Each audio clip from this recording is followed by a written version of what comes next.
What's up, everybody? It's your girl, Jasmine Marie, aka She Have It All. And we are back with another video, y'all. As y'all can see, we are back on the case with She Have It All. Did I say that already? Okay. I finally have my wall up of suspects. Ignore the noise in the background, folks. Okay.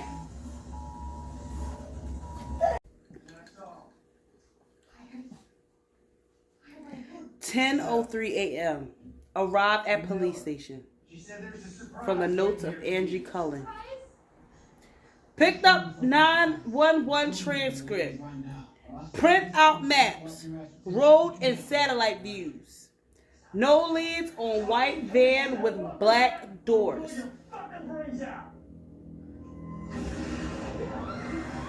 A little brief in it. Excuse me.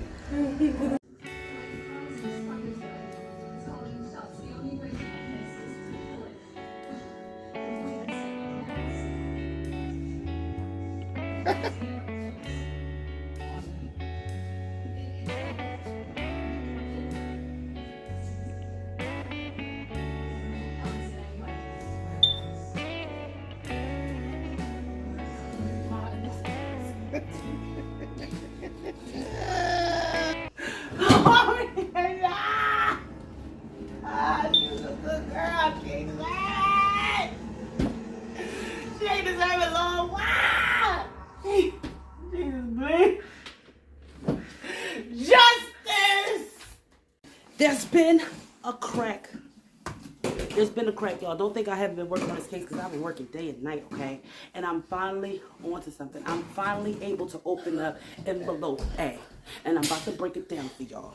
Yes, Amaya's is in the background. We all gotta do what we gotta do. Okay, so real quick, right? 1:20 p.m. This is the Angie Cullen discussion with Officer Paulson. Frank Gardner was passed out. Frank Gardner is the twins' dad. Our twins, okay, was passed out, really hungover, absolutely lost it when they broke the news. Gave me his first responder report, asked him to go find David Bateman. So this is the interview with actual father, Frank Gardner, right? So Frank Gardner, 54, address listed, phone number listed, owns demolition company, father of twins, ex-husband of Maureen Hamilton. Has a fresh cut on his forehead, sloppy appearance, smells like booze, completely distraught, seems 100% genuine. When did you last talk to the twins? Called Avery and Zori several times last night between 7 and 9. No answer. Trying to get them in on a hot deal he'd been working on. What kind of deal? Flipping a house. Needed Avery or Zoe to co-sign the loan. Says it was an easy $50K.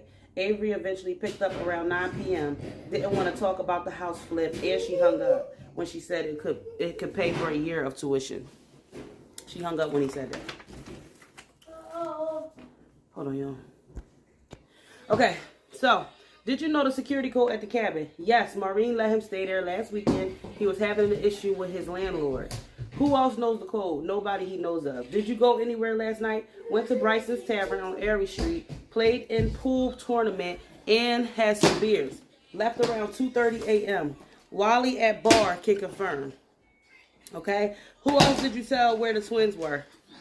Nobody. Never talks about the twins to anyone.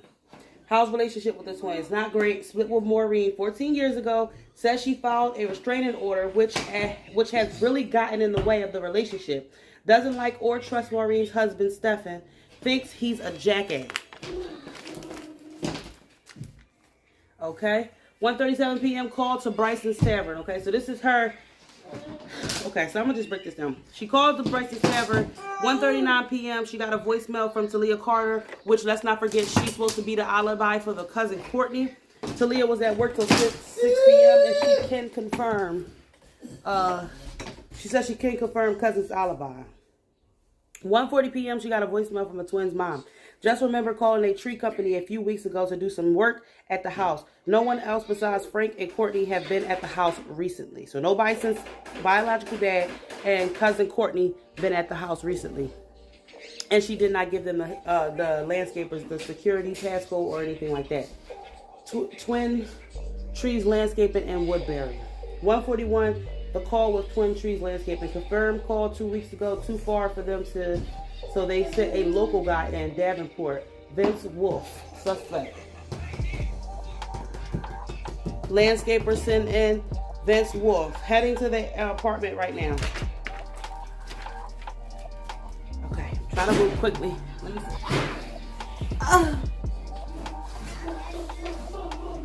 I don't know what y'all see, but this is good.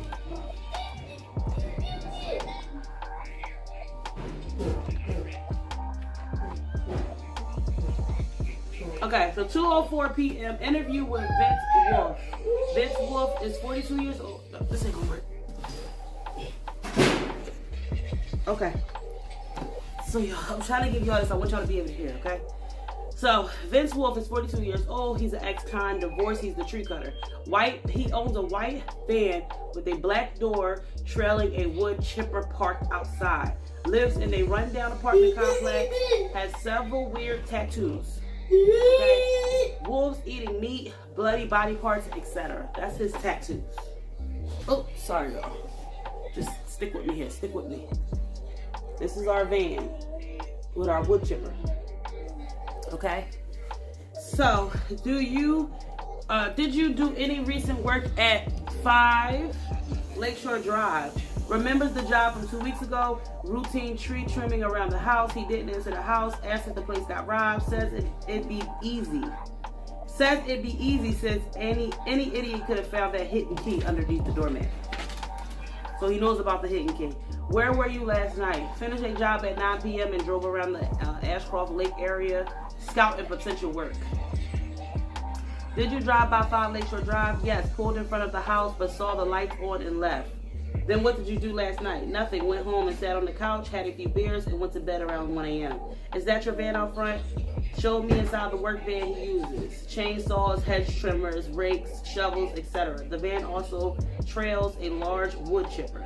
2:51 p.m. Call to the station. Requested background check on Vince Wolf. CSI report ready to sign and pick up. Okay, so his background check, he got unlawful transport of coniferous trees, robbery in the first degree, assaulting a public safety officer, strangulation, which is how our girl died, unlawful use of a weapon, and then manslaughter in the second degree. That's his whole record. Okay? 3:34 p.m., a call from Officer Paulson. Found Bateman and brought him to the station. I'm on my way to the station.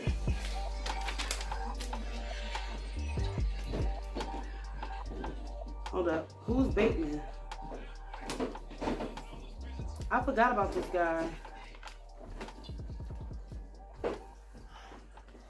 Oh, yes. Okay. Davis Bateman is a real estate developer. He's 37 years old, address listed, phone number listed, real estate developer, single, lives alone. His vehicle was seen at the lake house last night. Were you up? So this is Davis Bateman, right? And they're interviewing him too, because he also was seen outside the house. So were you up near Ashcroft Lake last night? Yes. Wants to buy property there for condo development. Has something big in mind right on the water. Wants to put Everett Lyman to shame. Was on Lakeshore Drive last night scoping plots. Headed home around midnight. Said it's important to get the night view as well as the day view. But who does that? Who stops for property till 12 a.m. in the night? Did you see anything unusual last night? Nothing unusual that time, but there's a big crazy guy hiding in the woods on Lakeshore Drive, which I'm sure he's talking about our psycho patient, right? He seen him outside. Lenny Nelson, question mark. See? Confirmed meeting him earlier, said Lenny was erratic, weird, and smelled like trash. Left him a card though. He was working on a truck when he met him. So he's working on the truck when he met him. 5:15 p.m.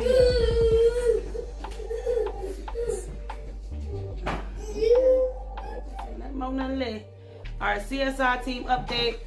Talked to Humberto at the station, so y'all gotta know all this. This is what she did.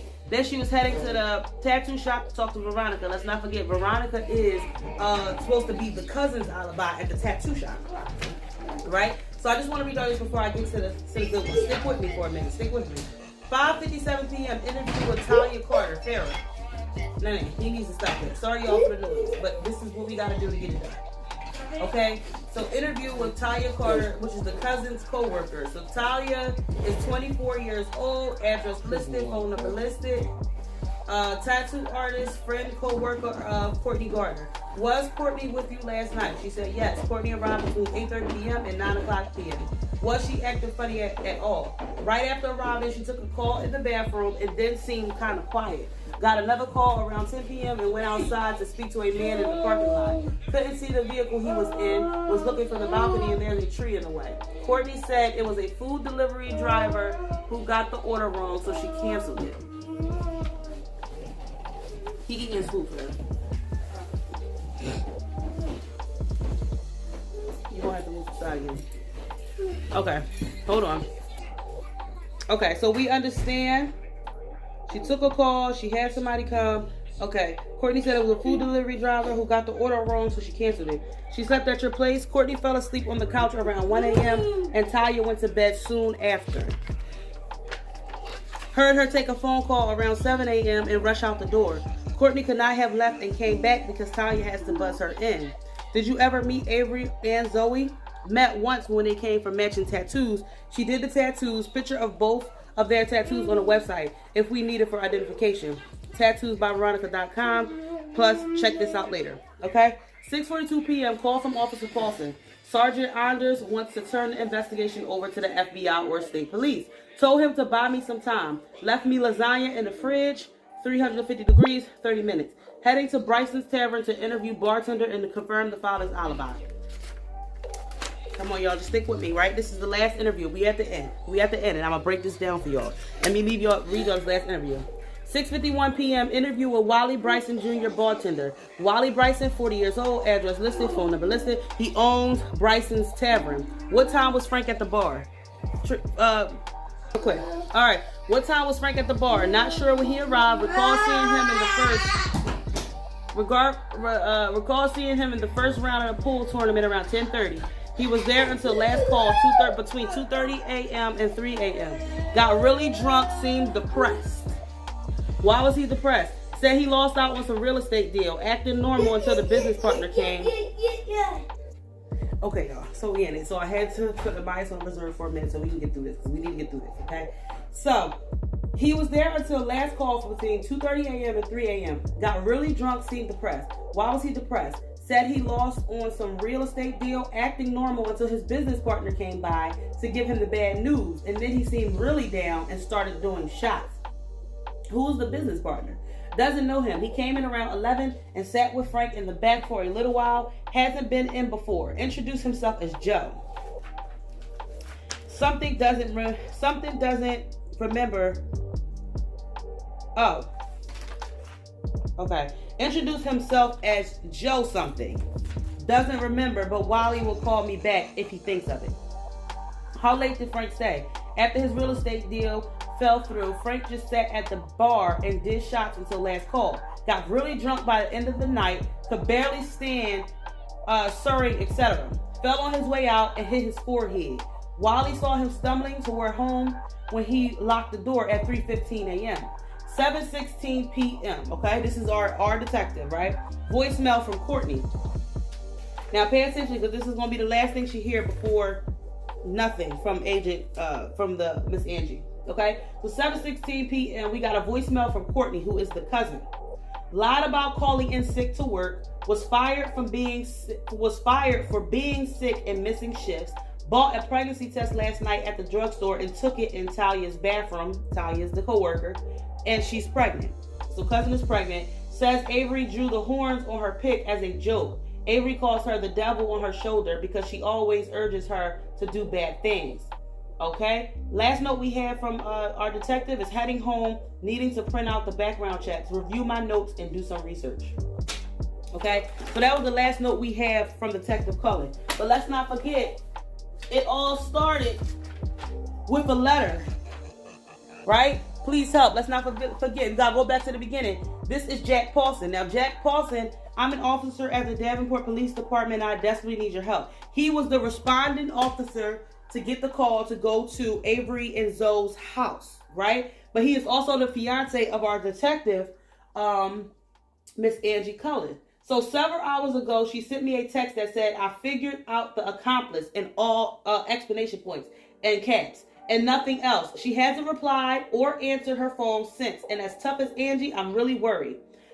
He said he stopped by the house. She left her notebook and her phone on the counter. So I checked our driveway security camera and watched her sprint to her car and peel out moments after sending that text to me. It's unlike Angie to leave her notebook behind, but it's clear she had cracked open the case and was in a rush. She even left some leftovers warming in the oven. Okay, so this is him saying that he knows she's in trouble because she's nowhere to be found, yada, yada, yada, right? So this is the question, right? Back to the root. Hold on. I'm going to need a tablet. We have to identify the person who set the twins up. Who y'all thinking? Okay, so my money was on for sure the cousin, because her story was very shifty, very shaky, very shady. I also was thinking stepfather. I also thought Salaman thought real father, since that real estate deal situation was going on. So I also had Detective Stevie on the case last night as well. So I'm sorry we couldn't get no footage for y'all last night, but we was working on this case, y'all. It was a serious business. We had everything spread out. We was getting involved. So I needed to cut some of the time down for y'all so we can get to the case, okay? So this is what we did. Let me get something for you. Hold on. Okay, we back. Okay. So then I'm like, what do we do next, right? So we have our suspicions. Who do you think it is? So you're supposed to go to the website, unsolvedcasefiles.com/Avery, right? They tell you what to do here on the card. So you go back to the original card. We went to the site. Now, what is it asking? What is it asking us?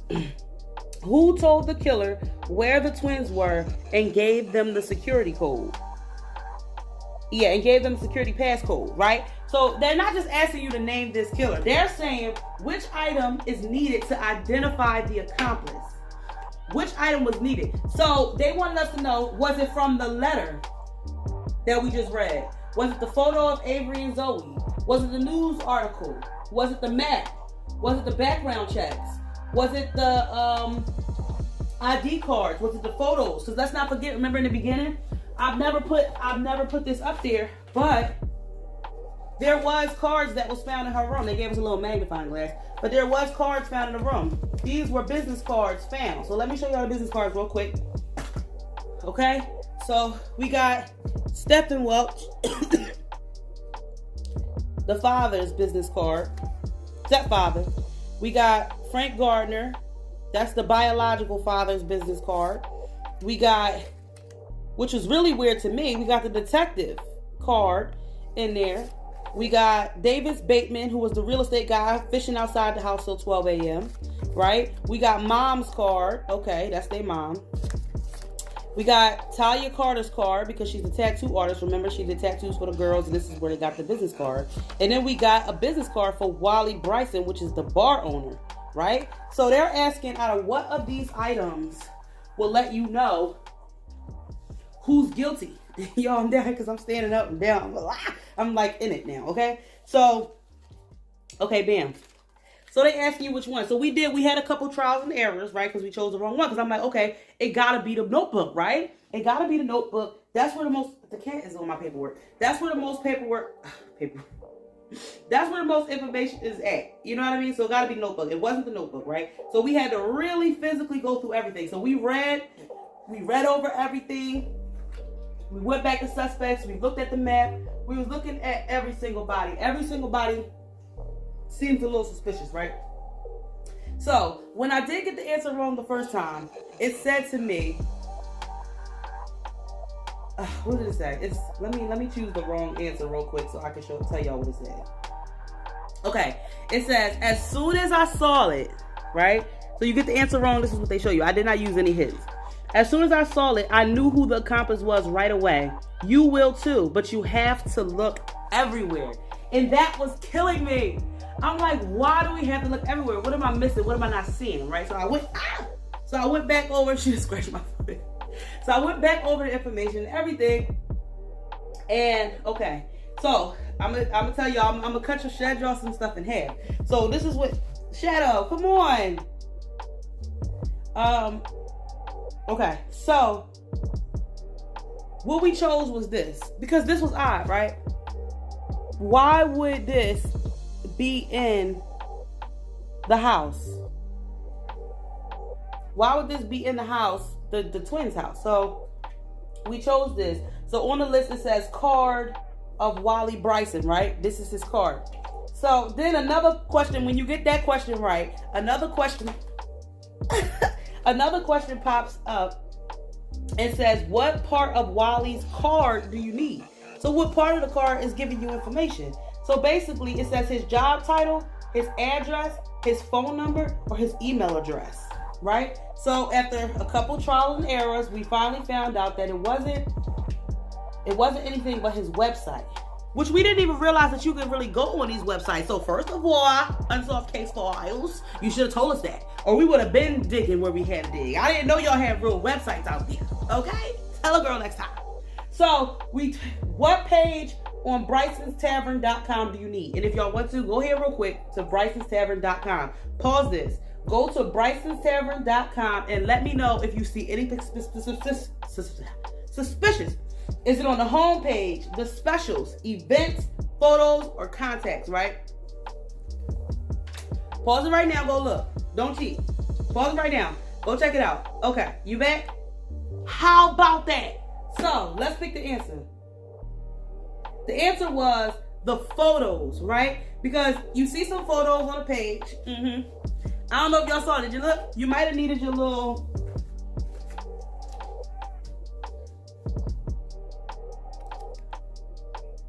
You need your little magnifying glass for this part. So let me get to y'all. Okay, how about we got this at the damn bar? Who that is? Who that is?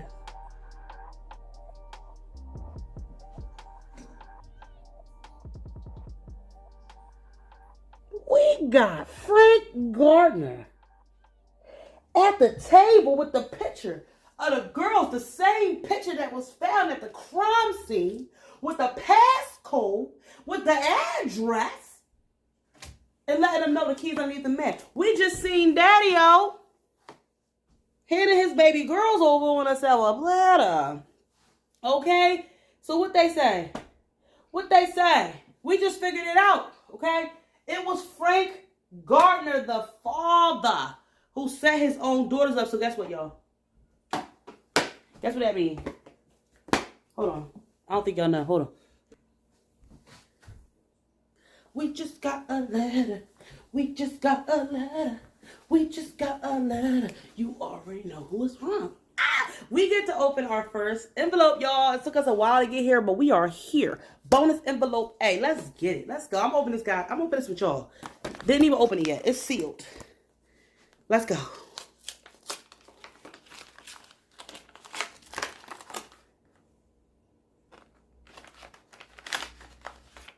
Okay.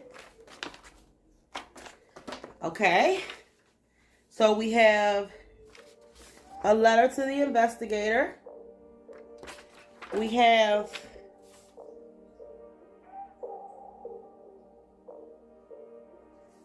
a page ripped out of Detective Angie's notebook.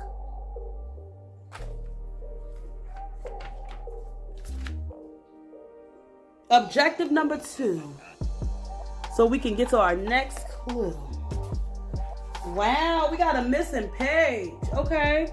Davenport Police Department, dear investigator, I cannot thank you enough for helping us identify the accomplice. I know Angie will be impressed that you found that picture of Frank Gardner conspiring with the killer on the Bryson's Tavern website.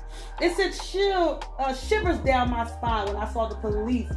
I'm trying to be dramatic and I'm messing my words up. It sent chills. I want to say chills because it feels better, but it sent shivers is what it said. It sent shivers down my spine when I saw the photo of the twins in the killer's hands. Okay? The SWAT team and I acted immediately after receiving your tip about Gardner. We surrounded his apartment with guns blazing, hoping to arrest him and find the killer, Zoe, and my Angie. As soon as I walked through the door, though, I realized we were too late. Frank Gardner was dead. Damn, what a floozy of a boosty and a hoozy. This cake just got real good. little. Well, somebody passed away. May he rest well. Frank Gardner was dead. He's been strangled on his living room floor. Once again, we couldn't find any traces of evidence to identify the killer, but my friend Humberto on the CSI team is certain the markings come from the same hands that took Avery's life. Strangulation. Father died. Strangulation. They said it was the same hands. They said that them was the same hands. Okay? Let's get to it. Okay, it would be an understatement to say I was relieved after we've cleared the apartment and found no signs of Angie or Zoe. The killer must have them both. But who is it? We found Angie's cruiser parked around the back of the apartment, so I'm certain she must have run into the killer there. I hope and pray that she's still alive, but it feels like we're running out of time with this psychopath. Most of Oregon is hiding away inside their homes with the doors locked. We need to find the killer ASAP. The only new clue we have is a page torn from Angie's notebook that Humberto found under the driver's seat of her cruiser. I included a copy of it for you to read, but I'm not sure it can help us. Zoe and Angie are going to die if we don't figure out who the killer is. They need your help, and time is running out. Both sincerely and urgently, Jack Paulson, which is our fiance to Angie Cully. God damn it, girl. Okay, let's go. This is the missing page. 7 o'clock. Call to Chief Valentine at Washington State Police. Call Chief Valentine in Washington back 7. Hold on, y'all. I can't read. Call Chief Valentine in Washington back at 7 per his request. Confirm that all bridges from Oregon into Washington have roadblocks. Set up as of 7 a.m. Washington State Police have an active serial killer investigation over the border just north of the Davenport Reserve. Lead investigator on that case, Detective Bobby Miller, requested that he run a Washington State background check on Lenny Nelson, and to help Miller, I may have some evidence that could help. Lenny Nelson is our patient. Interview continue. What else can you tell me about him? Seemed really quiet, kind of creepy and aloof, didn't talk much. What was he wearing? Black hooded sweatshirt, had some emblem on the chest. It was a logo of, and that's it. Oh, y'all trying it. Y'all trying it. Okay. Now, this was a call to Chief Valentine at the Washington State Police. It was ripped out of the book. Why? Somebody didn't want nobody to find this.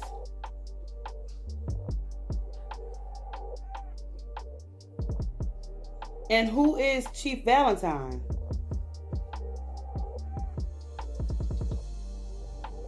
Quiet, creepy, didn't talk much. Black hooded sweatshirt, which our guy who was sitting with Dad had a black hooded sweatshirt on, but had some emblem on the chest. It was a logo of, and that's it. Okay, y'all. Get ready. Get ready. Get ready. I'm about to go back into the habitat. We're going to get to the bottom of this. Frank Gardner is now dead. Avery, now dead. Zoe, missing. Angie, our detective, missing. It's up to you. It's up to us. It's up to you. We must find these ladies. We must bring them home. We're asking you for your help.